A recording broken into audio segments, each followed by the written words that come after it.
ప్రస్తుతం కాకినాడలో AP deputy CM Pawan మాట్లాడుతున్నారు. లైవ్ చూద్దాం.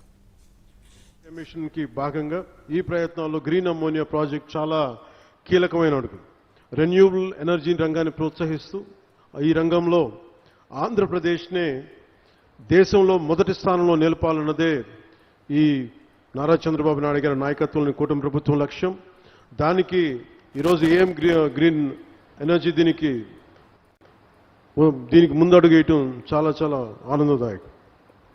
Andhra Pradesh integrated clean energy policy 2024 కింద ఆ దిశగా ప్రభుత్వం వేసిన బలమైన అడుగు Andhra Pradesh integrated clean energy policy 2024. దీనిని ఈ పాలసీ రాష్ట్రాన్ని భవిష్యత్ రెన్యూబుల్ ఎనర్జీ సామర్థ్య కేంద్రంగా, రెన్యూబుల్ ఎనర్జీ వనరుల ఉత్పత్తి హబ్గా షేప్ తీసుకోబోతా ఉంది. గ్రీన్ హైడ్రోజన్, గ్రీన్ అమ్మోనియా వంటి క్లీన్ ఎనర్జీ ఉత్పత్తికి అనుకూలమైన వాతావరణాన్ని కల్పించగలిగితే మనకి పెట్టి ఇన్వెస్టర్స్లో చాలా విశ్వాసం పెరుగుతుంది. క్లీన్ ఎనర్జీ పాలసీ ద్వారా ఇప్పటికే ఎన్డీఏ కూటమి ప్రభుత్వం విధానపరమైన స్పష్టత ఇచ్చింది. గ్రీన్ ఎనర్జీ ఉత్పాదనకి ఆంధ్రప్రదేశ్ గమ్యస్థానం కావాలి.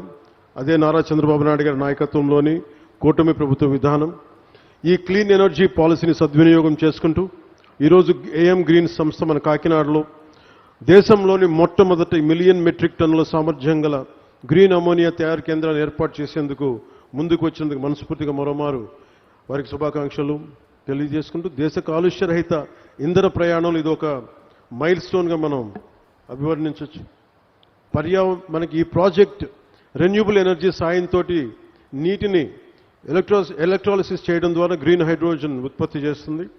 ఈ ప్రక్రియలో వాతావరణంలోని ఈ కార్బన్ ఎమిషన్స్ని పూర్తిగా క్లీన్ చేస్తుంది. పర్యావరణ పరిరక్షణ ఈ యజ్ఞంలో గ్రీన్ అమ్మోనియా ప్రాజెక్ట్ చాలా కీలకమైన అడుగు. ఏఎం గ్రీన్ సంస్థ ఏడాదికి 0.5 మిలియన్ మెట్రిక్ టన్నుల గ్రీన్ అమ్మోనియాను సరఫరా చేసేందుకు జర్మనీకి చెందిన ప్రముఖ ఇంధన సంస్థ యూనిపర్తో ఒప్పందం కుదుర్చుకుంది. తొలిసారి భారతదేశం నుంచి యూరోపియన్ దేశాలకు జరుగుతున్న క్లీన్ ఎనర్జీ ఎగుమతి ఒప్పందం. ఈ చారిత్రాత్మక ఒప్పందానికి ఆంధ్రప్రదేశ్ కేంద్ర బిందువుగా ఉండడం మనందరికీ చాలా చాలా గర్వకారణం. గ్రీన్ అమ్మోనియా ప్రాజెక్ట్ దేశ రాష్ట్ర సుస్థిర అభివృద్ధి సాధనలో ఒక బలమైన గేమ్ చేంజర్. వ్యవసాయం నుంచి రవాణా వరకు అన్ని రంగాల్లో సుస్థిర అభివృద్ధి సాధనకు ఇది చాలా ఉపయోగపడుతుంది. రవాణా, పారిశ్రామిక, జల రవాణా రంగాల్లో క్రూడ్ ఆయిల్ తాలూకు వినియోగాన్ని గణనీయంగా తగ్గిస్తుంది. ఎరువుల తయారీ, విద్యుత్ ఉత్పత్తి, పారిశ్రామిక రంగాల్లో కార్బన్ ఎమిషన్స్ని చాలా బలంగా తగ్గిస్తుంది. దీర్ఘకాలికంగా దీనికి వచ్చే ఉపయోగాలు క్రూడ్ ఆయిల్ ప్రమేయం లేకుండా ఎరువులు తయారు చేయటం, ఫార్మా, రసాయన, ప్లాస్టిక్ ఆధారిత పరిశ్రమల్లో ముడి పదార్థంగా గ్రీన్ అమ్మోనియా ఉపయోగపడుతుంది.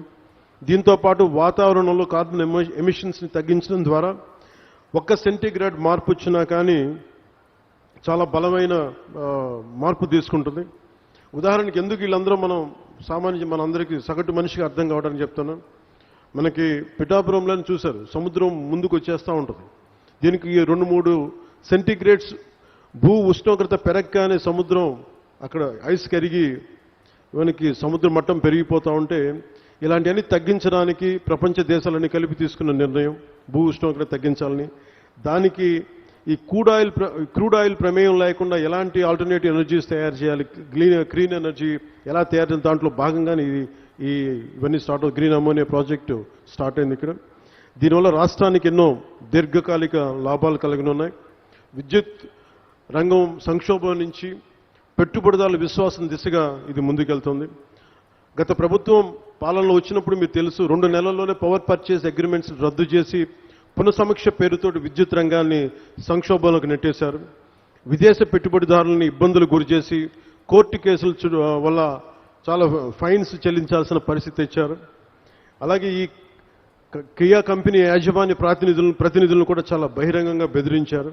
కానీ ఈ సందర్భంగా మేము గౌరవ నారా చంద్రబాబు నాయుడు గారి నాయకత్వంలో కూటమి ప్రభుత్వం పెట్టుబడిదారులని వేధించదు, అండగా నిలబడుతుంది. తద్వారా యువతకి ఉద్యోగాలు, ఉపాధి అవకాశాలు కల్పించే దిశగా రాష్ట్రాభివృద్ధిలో ప్రతి ఒక్కరూ భాగస్వాములుగా మారాలని కోరుకుంటూ సెలవు తీసుకున్నాను. జై హింద్.